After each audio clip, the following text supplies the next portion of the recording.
Praise the lord. దేవునికి స్తోత్రాలు. నేను pastor Ratna Maitra from praise God ministry. ఈ రోజున యేసయ్య మన కోసం వాగ్దానాన్ని ఏర్పాటు చేశారో ఒక్కసారి చూద్దాం. నిర్గమకాండము 2వ అధ్యాయము 2వ వచనము. ఆ స్త్రీ గర్భవతి అయి కుమారుని కని వాడు సుందరుడై ఉండుట చూచి 3 నెలలు వారిని దాచెను. Exodus chapter 2 verse 2. So the woman conceived and bore a son, and when she saw that he was a beautiful child, she hid him 3 months. దేవునికి స్తోత్రాలు. మనం ఎవరి గురించి మాట్లాడుకుంటున్నాం ఇక్కడ? నిర్గమకాండం మనం మొదటి అధ్యాయం అయిపోగానే 2వ అధ్యాయానికి రాగానే మనం the great prophet and also a man who walked with God for 40 years, 40 సంవత్సరాలు దేవాది దేవునితో నడిచిన వారు, అలాగే ఇజ్రాయేలీ జనాంగాన్ని అంతటిని కూడా ఐగుప్తు దేశం నుండి పాలుతేర్లు ప్రవహించే దేశం వరకు, సరిహద్దుల వరకు తీసుకొని వచ్చిన మన గొప్ప మోషే గారి గురించి మాట్లాడుకుంటా ఉన్నాము. చూడండి ఇక్కడ ఏం రాసినట్టే, I want to talk today about his mother. ఆరు యొక్క తల్లి గారి గురించి మాట్లాడుకుందాం. బికాజ్ ఒక తల్లి గర్భంలో దేవుడు వాళ్ళని ఆశీర్వదించి ఉంచారంటే definitely God has seen that family. ఆ కుటుంబాన్ని చూసి ఏ బిడ్డకి ఏ కుటుంబం మంచిదో దాన్ని దేవుడు ఏర్పాటు చేశారు. ఇక్కడ మోషే గారు దేవుడి ప్రణాళిక ప్రకారం ఆల్మోస్ట్ అయిపోతా ఉంది. యోసేపు గారు ఐగుప్తు దేశానికి వెళ్ళారు. దాని తర్వాత యాకోబు గారు వారి కుటుంబ సభ్యులంతా కూడా ఐగుప్తు దేశానికి వెళ్ళారు. 400 సంవత్సరాలు అయిపోయింది. ఇప్పుడు వాళ్ళు వెళ్ళిపోయిన ఆ యొక్క ఫారో రాజులు వాళ్ళందరూ వీళ్ళు మర్చిపోయారు. ఇప్పుడు కొత్త రాజులు వచ్చేసారు. వాళ్ళ కష్టాలు మొదలైనవి. మనం మొదటి అధ్యాయం చూస్తే they are crying to God because of the persecution, because of the troubles, because of the problems what they are facing in Egypt. So వాళ్ళు ఎంతో కష్టపడతా దేవుని తలుచుకొని దేవునికి మొరబెట్టుకుంటా ఉన్నప్పుడు God now he started his plan. ఆయన యొక్క ప్రణాళిక మొదలేశారు. ఇందులో మనం మొట్టమొదటిగా చూస్తూ ఉంటుంటే ఆమె 3 నెలల ఎందుకు దాచిపెట్టింది? బికాజ్ అప్పుడు ఫరో గారు ఆ మగపిల్లలు ఎవరైతే ఇజ్రాయేలీలకు పుడతారో వాళ్ళందరినీ చంపేయండి ఆజ్ఞ ఇచ్చారు. కాబట్టి ఎందుకంటే వీళ్ళు ఇంక్రీజ్ అయిపోతా ఉన్నారు. దేవుడిచ్చిన వాగ్దానం ప్రకారం, ఆశీర్వాదం ప్రకారం they are multiplying they became so many people. ఎంతో మందిగా విస్తరించి ఉన్నారు. కాబట్టి వీళ్ళు ఇంకా జనాంగం ఎక్కువైపోద్ది. రేపు ఒకవేళ ఏదైనా ఈ ఐగుప్తు దేశంలో జరిగితే వీళ్ళందరూ ఒకటైపోయి మనల్ని ఓడిస్తారనే భయంతో ఆ కొత్తగా వచ్చిన ఫరో పిల్లల్ని చంపేయాలి అని అనుకున్నప్పుడు ఇక్కడ మోషే గారి తల్లి, ఆమె పేరు జాకోబేద్. 2వ తిమోతి 1:5 మనం చూస్తుంటే లూయిస్ అని, యూనిస్ అని మనం తిమోతి గారి అమ్మమ్మని మనం చూస్తున్నాము. Why I'm saying this one? బిడ్డలు కన్నా తల్లులు ఏం చేస్తా ఉన్నారంటే చిన్నప్పటి నుంచే మనం ఏమంటే ఉగ్గుబాలతో దేవుని గురించి, దేవుని వాక్యం గురించి చెబుతా ఉన్నారు. మన అపోస్తలుడైన పౌలు గారు అంటారు, మీ అమ్మ చెప్పిన మాటలను జ్ఞాపకం చేసుకో తిమోతి అని అంటారు. అలాంటి వ్యక్తినే ఇక్కడ మనం చూస్తున్నాం. పాత నిబంధనలో నిర్గమకాండం 2వ అధ్యాయంలో జాకోబేద్ ఆమె మోషే గారి తల్లి గారు. అప్పటికే ఆమెకి అహరోన్ గారు, మిరియం ఉన్నారు. ఆల్రెడీ మోషే గారి అక్క, మోషే గారి అన్నయ్య అయిన అహరోన్ గారు ఉన్నారు. ఇప్పుడు మోషే గారి ద్వారా దేవాది దేవుడి ఇజ్రాయేలీలందరికీ విడుదల కలుగజేయబోతున్నారు. So God's plan is now coming into action. నిర్గమకాండం 6:20 చూస్తే ఆమె పేరు జాకోబేద్ అని, వాళ్ళ హస్బెండ్ పేరు అమ్రామ్ అని. వాళ్ళిద్దరు కూడా లేవి వంశానికి, అంటే ఈ యొక్క యాజకుల వంశానికి చెందిన వారని మనం నేర్చుకుంటున్నాము. సో హియర్ ఫరో అంత పెద్ద కమాండ్ ఇచ్చారు, ఎవరు పుట్టినా కానీ వాళ్ళని చంపేసేయండి అనేసి, మగపిల్లలు అయితే అని అన్నప్పుడు she really being a women. చూడండి, ఒక స్త్రీ ఎంతో ధైర్యాన్ని చూపించి, కాన్ఫిడెన్స్ చూపించి, తన విశ్వాసాన్ని కోల్పోకుండా బిడ్డను చూసినప్పుడు చాలా అందంగా ఉన్నారంట. అంటే he looks very good. That's the favour and grace of the Lord. అది దేవుని యొక్క కృప కటాక్షంగా మనం చూస్తా ఉన్నాము.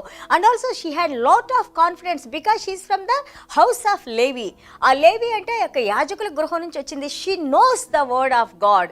సో ఆమె ఏం చేసింది? దేవుని యందు విశ్వాసంతో, నమ్మకంతో బిడ్డను 3 నెలలు దాచిపెట్టింది. Maybe she was not able to, ఇంకా దాని తర్వాత ఆ లోపల హైడ్ చేయలేకపోయింది, దాచిపెట్టలేకపోయింది అనుకుంటా. ఇక్కడ మనం చూస్తా ఉంటే ఏం చేసింది? చక్కగా ఒక మంచి పేపరిస్తో ఆ బుట్ట, ఆ పేపరిస్ మీద లెటర్స్ అవి రాస్తారు కదా, పుస్తకాలు రాసేవాళ్ళు ఐగుప్తు దేశంలో. ఇంతకు ముందు ఆ జమ్ము ఆకుల్లాగా ఉంటాయి అవి. ఆ పేపరిస్తో ఆమె బుట్టని తయారు చేసి దానికి సీల్ చేసి ఇంత అందగాడైన చిన్న బిడ్డని ఆ బుట్టలో పెట్టి అగైన్ చూడండి ఒక తల్లి. When I read this one I feel because since I am a mother, since I have given 2 children birth, I know that how she may be thinking to leave that child. ఆ బిడ్డని ఆ నీటిలో వదలాలన్నా కానీ ఆ తల్లి ప్రాణం ఎంత కొట్టుకుందో I can understand.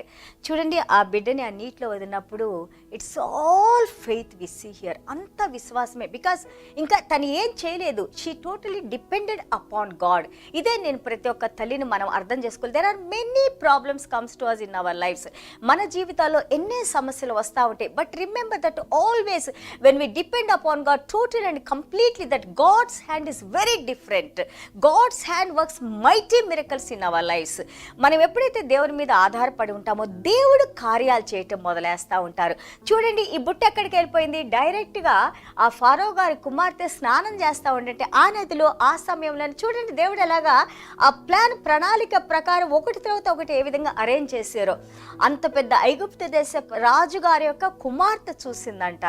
చూసి ఏం చేసింది? ఆ బుట్టను తీసుకొని, ఆ బాబు అందంగా ఉన్నాడు, ఆ బాబు నీళ్ళలోంచి లాగి బొట్టను తీసుకొని వచ్చినప్పుడు అక్కడ వాళ్ళ అక్క ఎదురు చూస్తూ ఉంది. మిరియం, ఎవరు తీసుకుంటారా మా తమ్ముడిని, ఎవరు తీసుకుంటారా, ఎవరు పెంచుతారా, ఏమవుతుంది మా తమ్ముడికి అని చూస్తున్నప్పుడు ఇమ్మీడియట్గా ఆమె అంటది, ఈ బాబుకి పాలు ఇవ్వటానికి ఎవరైనా కావాలా అని అన్నప్పుడు ఎస్ అన్నప్పుడు వాళ్ళ అమ్మనే తీసుకొని వస్తుంది. Look at God again. 3 నెలల బాబుని ఫరో చేతులు ఇచ్చారు. మళ్ళీ వెంటనే తన తల్లి చేతికి వచ్చి తన తల్లి మళ్ళీ చిన్నప్పుడు పెంచడానికి దేవుడు కృపను అనుగ్రహించారు. So when we read about this kind of women, దేవుని మీద ఆధారపడటానికి, ఇంకా ధైర్యంగా ఉండటానికి, ఇంకా విశ్వాసంలో నడవటానికి, దేవుని మీద దేవునిలో నిరీక్షణ ఉండటానికి, ఇవన్నీ కూడా మనకి దేవుడు కృప చూపిస్తూ ఉంటారు. సో అలాగే మనం చూస్తుంటే జాకోబేదు పేరు అంటేనే ఇట్స్ ఆనర్ ఆఫ్ గాడ్ అని ఉంటుంది. దేవుణ్ణి మహిమపరిచేది జాకోబేడ్ అంటే హిబ్రూ మాటలో. అలాగే మోజెస్ అంటే డ్రాన్ ఫ్రమ్ ద వాటర్. ఆ బుట్టలో ఉన్న బాబుని తీసుకుంటానికి she pulled him out of the water. That's what Moses అంటే. అర్థం ఏంటంటే నీళ్ళల్లోంచి లాగబడిన వారు అనేసి పేరు కూడా ఇచ్చారు ఆమె. దాని తర్వాత మనం చూస్తున్నాము దేవుని ప్రణాళిక ప్రకారం ఇంతగా అందగాడైన బాబు ఆ యొక్క 40 సంవత్సరాలు ఐగుప్తు దేశంలో, ఆ రాజ్యంలో తను ఎన్నో విలువిద్యలు నేర్చుకుంటానికి, అలాగే ఆ యొక్క యుద్ధాలన్నింటిలో జయిస్తూ ఫరోకి ఎంతో నమ్మకమైన వానిగా, యాక్చువల్గా he was about to become next prince of Egypt. ఆ యొక్క యువరాజుగా రాజ్యాన్ని తీసుకోబోతున్న సమయంలో మనకి తెలుసు ఏ విధంగా God has diverted him and he brought him to the mount సైనాయ్. ఆ యొక్క సీనాయి పర్వతం వైపు మళ్ళీ దేవుడు 40 సంవత్సరాలు ఆ యొక్క ఈజిప్ట్లో ట్రైనింగ్ అయిన తర్వాత మోషే గారికి మళ్ళీ తిరిగి 40 సంవత్సరాలు ఆయన ఈ యొక్క సీనాయి పర్వతం వైపు ఆయన జీవించడానికి దేవుడు ఎన్నో పాఠాలు ఆయనకి నేర్పించి, దాని తర్వాత మళ్ళీ 40 సంవత్సరాలు దేవుని యొక్క జనాంగాన్ని ఎవరైతే ఏడుస్తూ కంప్లైంట్ చేశారో ఆ మొరంతా వినిన దేవుడు. మనకి స్టోరీ తెలుసు కదా, మోషే గారితో మాట్లాడి మోషే గారిని లీడర్గా పంపించి వాళ్ళ అన్నయ్యని మోషే గారిని యొక్క ఐగుప్తు దేశానికి పంపించి మనకి తెలిసిన స్టోరీనే అన్ని లక్షల మందిని ఎర్ర సముద్రాన్ని దాటించి ఆయన 40 సంవత్సరాలు వారితో ప్రయాణించి వారందరి కష్ట సుఖాలు చూసుకుంటూ వాళ్ళని నడిపించిన వ్యక్తిగా ఒక గ్రేట్ మెన్ ఆఫ్ గాడ్. హీబ్రూస్లో మనం చూస్తాం విశ్వాసుల ఆ యొక్క జీవిత చరిత్ర చూస్తుంటే ఆ యొక్క అలాగే నమ్మకం కలిగిన ఆ యొక్క సేవకుని గురించి మనం ఏంటంటే దేవుని కోసం సమస్తాన్ని ఐగుప్తు దేశంలో ఉన్న రాజరికాన్ని విడిచి వచ్చారని, అలాగే దేవుడు టెస్టిమోనీ ఇస్తారు, he is the meekest man in my house అని అంటారు. ఆయన చాలా సాత్వికుడు అని దేవుడు సాక్ష్యం ఇచ్చినట్టు మనం చేస్తున్నాము. What I want to tell you is not only just hearing. ఏదో మనకి ఇస్తున్నారు కదా, ఏదో మనం వింటే 2 నిమిషాలు వింటే సరిపోయింది, లేకపోతే 10 నిమిషాలు వింటే సరిపోయింది అనుకోకుండా వినిన వాక్యం మన జీవితంలో ఏ విధంగా అది పనిచేస్తుంది. How can we really walk according to this word? ఏ విధంగా how can I be like a Jochebed? How can I learn this word? How can I depend upon God? How can I have this kind of hope in God? చూడండి, అంతా close అయిపోయింది కదా తల్లికి. And it's not easy. ఒక రాజుగారు ఒక condition పెట్టి command పెట్టిన తర్వాత మనం చూసిన డానియల్ గారి స్నేహితుల్ని, అలాగే జాకోబెడ్ గారిని, వీరందరూ కూడా they took plenty of risk. చాలా డిఫికల్ట్ ఇది. రాజుగారికి వ్యతిరేకిస్తే ఏం చేస్తారు? వాళ్ళకి మరణ శిక్ష ఉంటుంది. అయినా కానీ ఆమె ఒక స్త్రీ దేవుని మీద డిపెండ్ అయిపోయి ఆ బిడ్డని విడిచిపెట్టింది. మళ్ళీ తిరిగి ఆ బిడ్డే ఆ యొక్క ఇజ్రాయేలీలందరికీ కూడా విడుదల కలుగు చేసిన వ్యక్తిగా మనం చూస్తూ ఉన్నాము. దేవునికి స్తోత్రాలు. ఇలాంటి క్యారెక్టర్స్ మనం చదువుకున్నప్పుడు, ఇలాంటి మాటలు మనం విన్నప్పుడు మనం కూడా ఆలోచించాలి, నేను దేవునికి ఎంత విశ్వాసం కలిగి ఉన్నాను, నేను ఏ విధంగా నడుచుకుంటున్నాను, నా ప్రవర్తన ఎలాగుంది, నా ద్వారా ఎంతమంది ఏమి నేర్చుకుంటున్నారు, how I'm standing as a role model to people being a Christian woman. ఒక క్రైస్తవ స్త్రీగా నేను ఏ విధంగా ఎంతమంది జీవితాన్ని నేను ఇన్స్పైర్ చేస్తున్నాను, స్పందింపజేస్తున్నానని మనం ఒకసారి ఆలోచించుకున్నప్పుడు మనకు కూడా దేవుడు అంతకంటే ఎక్కువగా ఆ యొక్క విశ్వాసాన్ని ఇచ్చి, ఎందుకంటే హెబ్రీల్ పత్రిక 12:1-2లో మనం చూస్తూ ఉంటే విశ్వాసానికి కర్త అయిన యేసయ్య ప్రతిరోజు మన విశ్వాసం, మనం ఎంతగా దేవుని వాక్యం చదువుకుంటా ఉంటుంటే అంతగా దేవునిలో బలపడతాము, మనం స్థిరపడతాము. సో కాబట్టి be strong, be courageous, have God in your heart and walk with God. God bless you all. చిన్న ప్రార్థన చేసుకుందాం. యేసయ్య మీకు వందనాలు, స్తోత్రాలైనా. Thank you Jesus for your grace and mercies. Yesayya ఎంత గొప్ప వ్యక్తుల గురించి నాయన మేము నేర్చుకుంటానికి, అలాగే వారి జీవితాల్లో వారు ఏ విధంగా మీ దగ్గర నుంచి నాయన ఈ ఆదరణ, ఈ సహాయాన్ని పొందిన ఆయన విశ్వాస వీరులుగా ఈ రోజున మేము హెబ్రీల్ పత్రికలో చదువుతున్నప్పుడు నాయన ఎంతగా మీ హృదయానికి దగ్గరైన బిడ్డలైనా వీరి జీవితాల నుంచి మేము కూడా నేర్చుకున్నాయినా, అలాగే మీ వాక్య ప్రకారం మేము జీవించడానికి నాయన మాకు ఆ కావలసిన జ్ఞానాన్ని తల్లులకి మీరు అనుగ్రహించి నాయన ఈ జ్ఞానంలో మేము నడుచుకుంటూ నాయన నేర్పిస్తూ నాయన ప్రభా ఈ రాబో తరాల్లోనైనా మా బిడ్డలు కూడా నాయన ఎంతగానో మీ సేవలోనైనా ప్రభా ఇలాంటి సాక్ష్యాలు పొందడానికి మీరు కృప చూపించమని, అలాగే ఎంతో మందికి మేలు చేసిన ఆయన ప్రభా మీరు చేయమన్న కార్యాలు చేసిన ఆయన ప్రభా మీ నామానికి మహిమ కలిగించడానికి మీరు మాకు కృప చూపించమని ప్రభా మీరు చేసిన ప్రతి మేలును బట్టి మీకు వందనాలు, స్తోత్రాలైనా. వాక్యం వింటున్న ప్రతి ఒక్క బిడ్డనైనా ఏ ఏ బలహీనతలతో వారు ఉన్నారో మాకు తెలియదు కానైనా మీ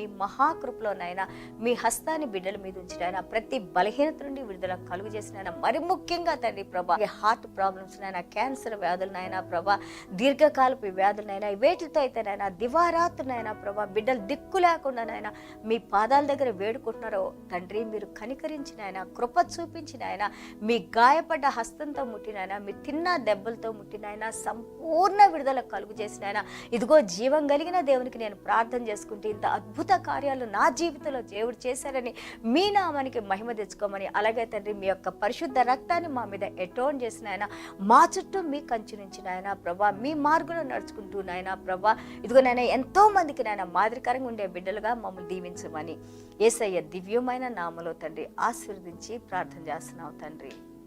ఆమేన్. God bless you all.